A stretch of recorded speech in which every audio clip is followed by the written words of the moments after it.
સર્વસ્વનું સમર્પણ.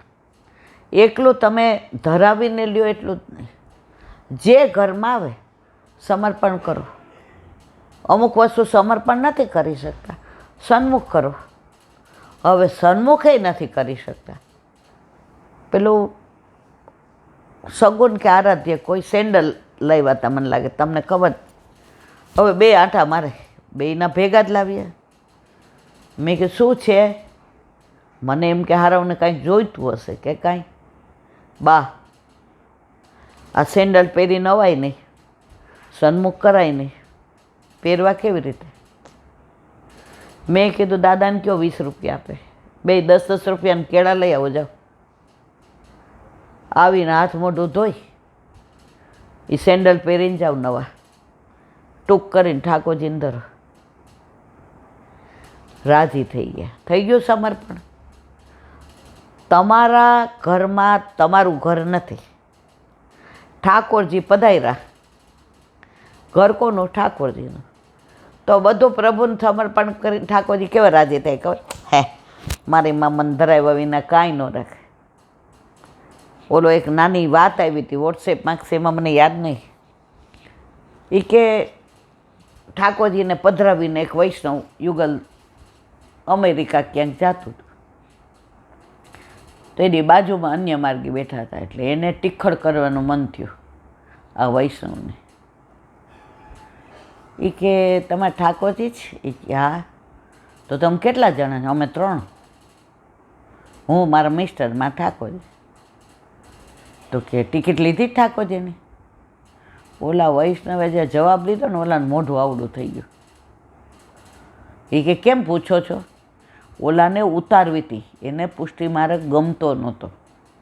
હતો વૈષ્ણવ પણ વિરોધમાં હતો. ઘણા હોય આપણે, મારા એવા હોય ને તમારા એ હોય ને બધા એના હોય.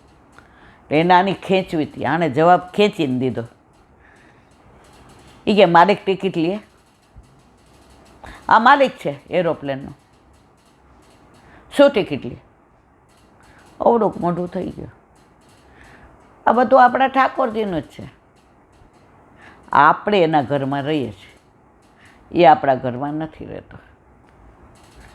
આજે કોઈ ભાડે મકાન આપીએ, ઓલું આધાર કાર્ડ કઢાવવા જાય તો મકાન કોનું ગણાય? આધાર કાર્ડમાં જેને ભાડે આપ્યું એનું ગણાય ને, આપણું ગણાય? તો આ મકાન કોનું છે? ઠાકોર જે ભાડે આપ્યું છે કે રે શાંતિથી, પણ મૂળ માલિક તો મારો વાલો છે ને. તો અહીંયા હરિરાયજી કહે છે બધાનો વિનિયોગ કરો, એકલું ધરીને લ્યો એવું નહીં.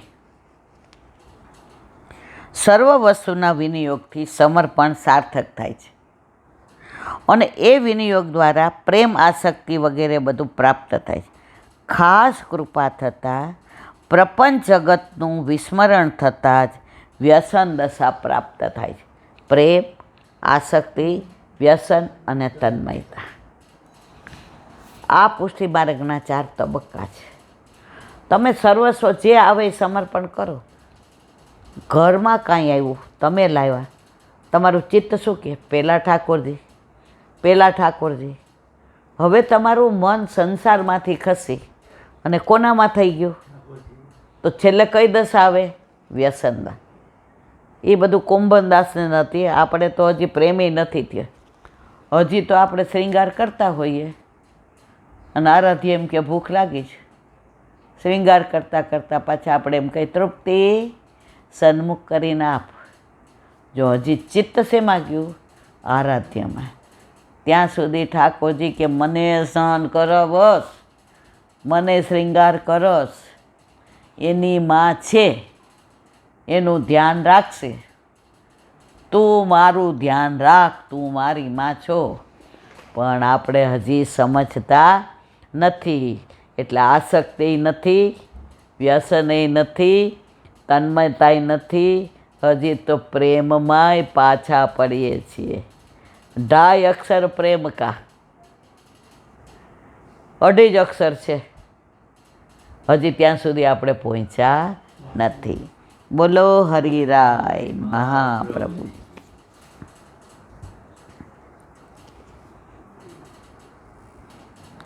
નારદજીની કથાનું કાલનું અનુસંધાન. અહીં શંકા થાય કે નારદજી તો બ્રહ્મને જાણકાર હતા, તેથી દરેક દેવતાનું તેમને સન્નિધાન હતું, તો એમને યોગક્ષેમની પ્રાપ્તિ કેમ ના થઈ? ત્યાં કહે છે, ઈશ્યસ્ય હિ વિશે લોક, આખી દુનિયા ઈશ્વરને આધીન છે. અહીં ઈ શબ્દ નિશ્ચયાર્થક છે, અર્થાત ભવંતી ભાવા ભૂતાનામ મત એવ પૃથક દ્વિધા. એ ભગવત વાક્યથી નક્કી થાય છે કે જે કંઈ થાય છે તે ભગવાનની ઈચ્છાથી જ થાય છે. જેમ કઠપુતળી મદારી નચાવે તેમ નાચે. અત્યારના છોકરાઓને ખબર ન હોય, પેલા આપણે નાના હતા ત્યારે ઓલા કઠપુતળીના ખેરવાળા આવતા, એ ઉપરથી જેમ નચાવે એમ રાજાને રાણીને યુદ્ધ થાય ને, છરી ઉડે ને, ચપાઈ ઉડે ને, પ્રેમેય કરે ને, નૃત્યય કરે ને. એ ઓલી પૂતળીઓ નથી કરતી, એ પૂતળીઓને કઠપુતળીને નચાવવાળો ઉપર એની એવી કલાથી કરતો હોય છે. તો આપણે બધાય ઠાકોરજીની કઠપુતળી છીએ. એ કલા નિધાન જેમ નચાવે છે. ઓલું છે ને એક,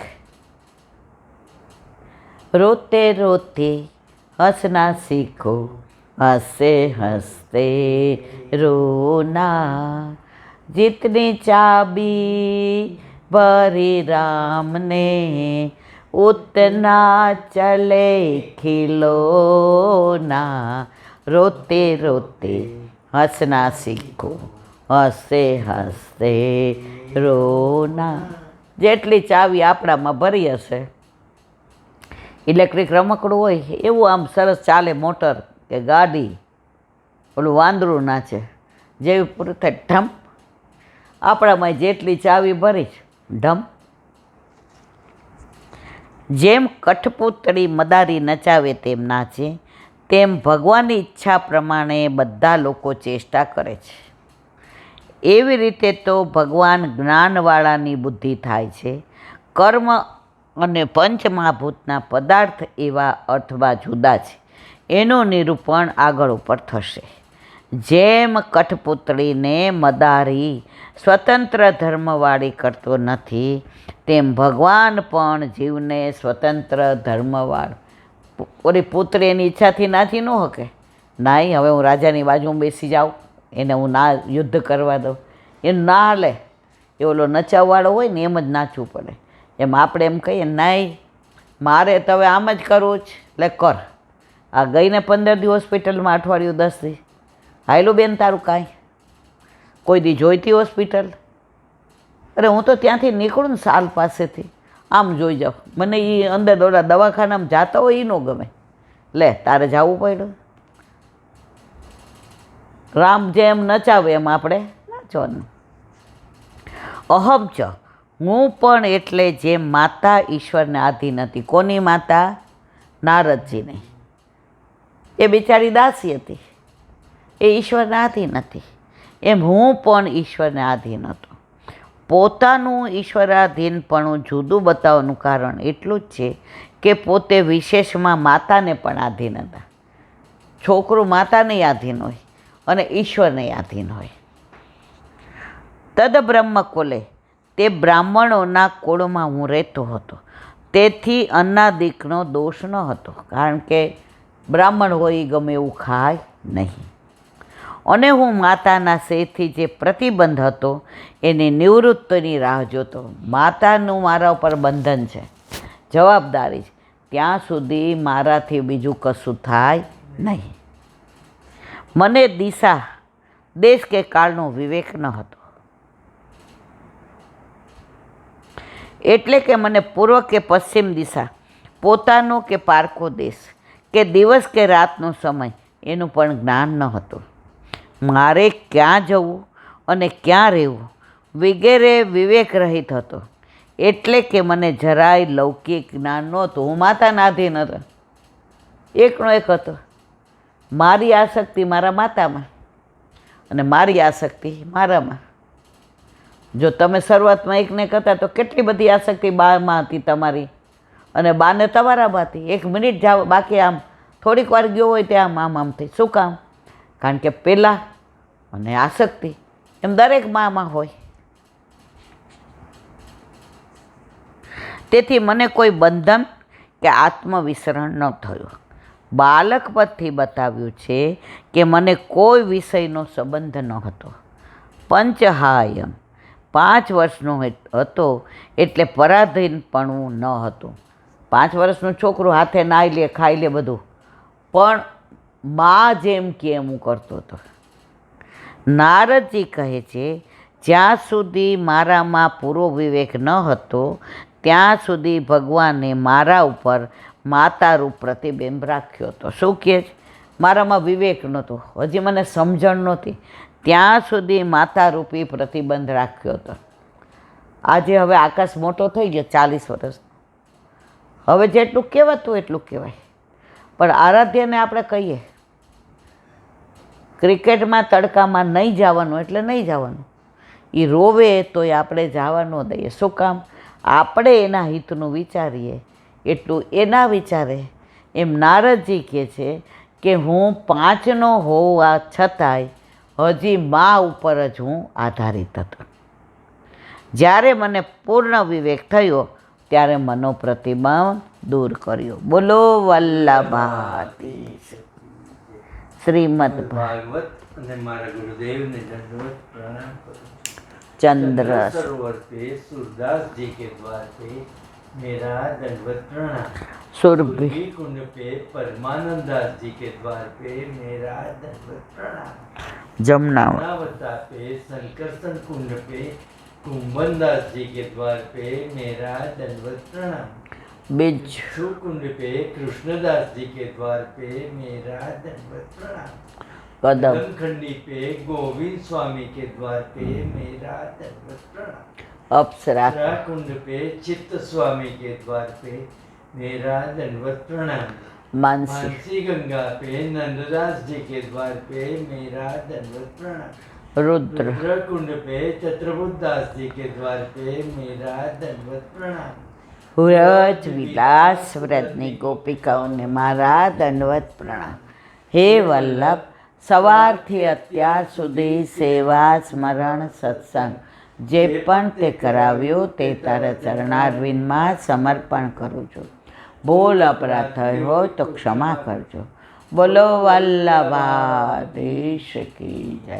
દ્રઢયીના ચરણ કેરો ભરોસો, દ્રઢયીન ચરણ કેરો. શ્રી વલ્લભનક ચંદ્ર છટાવીન સબ જુગ માય અંધેરો ભરોસો, દ્રઢયીન ચરણ કેરો. साधन और नहीं कली में जासोय निवेरो. सूर का कहे त्रिविध आंधरो, बिना मोल को चेरो भरोસો, દ્રઢયીન ચરણ, દ્રઢયીન ચરણ, દ્રઢયીન ચરણ કેરો. શ્રી વલ્લભાધીશ. આજનો આ સત્સંગ મારા વલ્લભના ચરણારવિંદમાં સમર્પણ કરું છું. ભૂલ અપરાધ થઈ હોય તો ક્ષમા કરજો. આ મારા વલ્લભની વાણી અને ભૂલ હોય મારી. બોલો વલ્લભાધીશ કી જય. બધાય વૈષ્ણવને જાજા કરીને જય શ્રી કૃષ્ણ.